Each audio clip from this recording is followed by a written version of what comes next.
cewek apa cowok sih? Kok lo umur 32 tahun tapi badannya kayak anak kecil?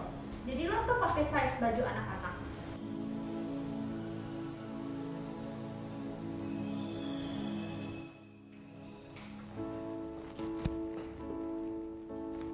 Hai, nama gue Stanley dan gue penderita thalassemia mayor. Stanley, aku akan tanya kamu beberapa pertanyaan tidak sopan yang sering kamu terima dari netizen dan orang-orang sekeliling kamu. Lo tuh cewek apa cowok sih? Gue jawab, gue cowok, usia gue 32 tahun dan gue sudah beristri. Kok lo umur 32 tahun tapi badannya kayak anak kecil?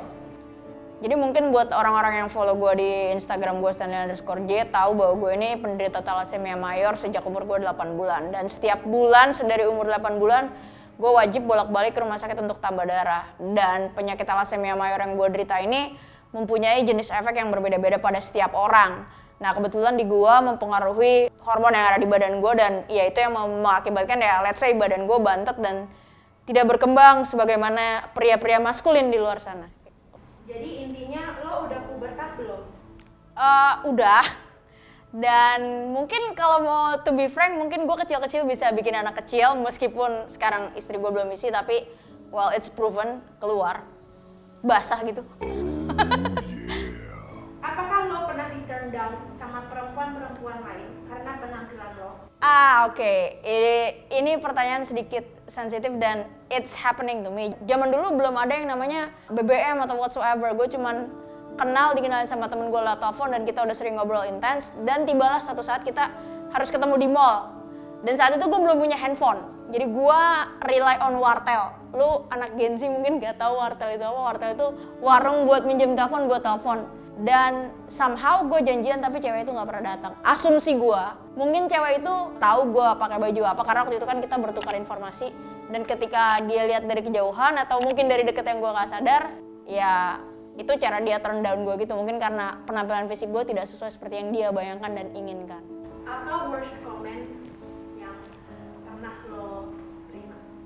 Worst comment. Sebenarnya yang paling nyakitin itu kalau menurut gue dipertanyakan soal gender sih, karena kalau suara ya susah ya, maksudnya ya ini juga faktor hormon mungkin yang nggak bekerja, suara gue nggak pecah gitu loh. Dan ya sometimes what hurts me itu kalau gue lagi berurusan dengan pihak-pihak bank gitu ya, kayak misalnya gue menghubungi mereka untuk suatu keperluan dan gue selalu ditanya, ini saya bicara dengan bapak atau ibu, padahal dari data yang udah ada jelas itu bapak dan gue udah memverifikasi semua datanya. Jadi lo tuh pakai size baju anak-anak?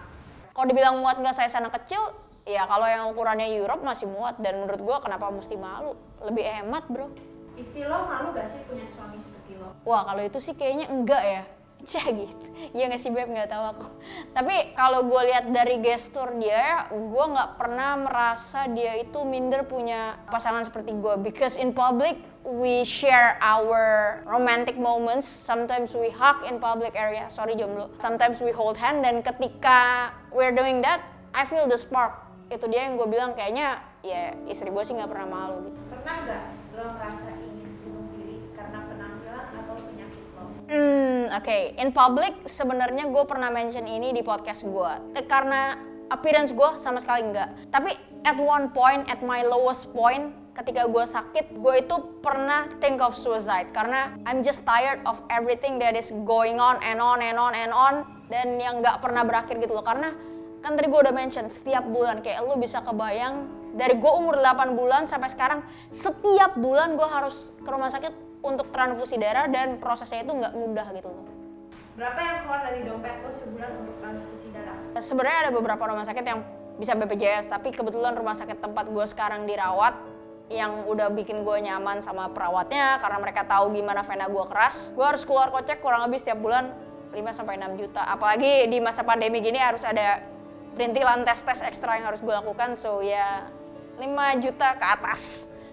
Jadi apakah lo bisa dibilang cacat? Cacat, wow, I don't think bisa. Karena secara appearance gue nggak merasa gue bisa disebut sebagai kaum difabel gitu loh. Karena gue memang punya kebutuhan khusus, tapi kalau cuma berdasarkan penampilan fisik gue dibilang cacat, I'm not agree with that. Karena gue bisa berfungsi sebagaimana manusia pada umumnya. Gue bisa jalan, gue bisa beraktivitas, dan buktinya dengan kekurangan gue bisa berkarya gitu. Apa perasaan lo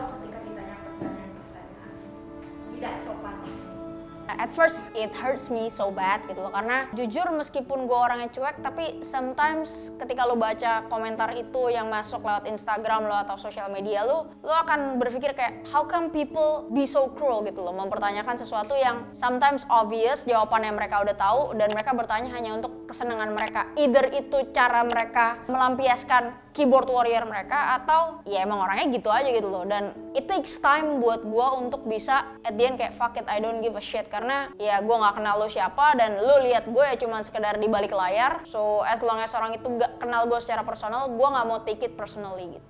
Apa yang lo mau sampaikan kepada orang-orang yang menderita penyakit kayak lo atau mempunyai tubuh yang tidak normal? One thing yang harus kalian sadari adalah apapun bentuk tubuh kalian, that's how you have to deal with. Jadi itu nggak salah dan bukan sesuatu yang harus dijadikan alasan untuk lo minder gitu loh. Meskipun dunia menjudge penampilan lo tahu diri lo yang terbaik itu seperti apa, dan tanemin aja sebenarnya di diri lo bahwa kalau menurut orang lo kurang di sisi yang ini, terutama fisik, buktiin aja bahwa itu nggak mempengaruhi kinerja lo, nggak mempengaruhi karya lo di luar sana dibanding mereka yang cuma bisa bacot tapi mereka nggak punya karya gitu. Nah, buat teman-teman yang udah nonton video nggak sopan ini, thank you banget. Jangan lupa like, comment, subscribe, dan turn on the notification di YouTube-nya USS Fit. One thing for sure buat teman-teman yang punya curiosity kadang-kadang berlebihan, think before you ask. That's my message. Bye.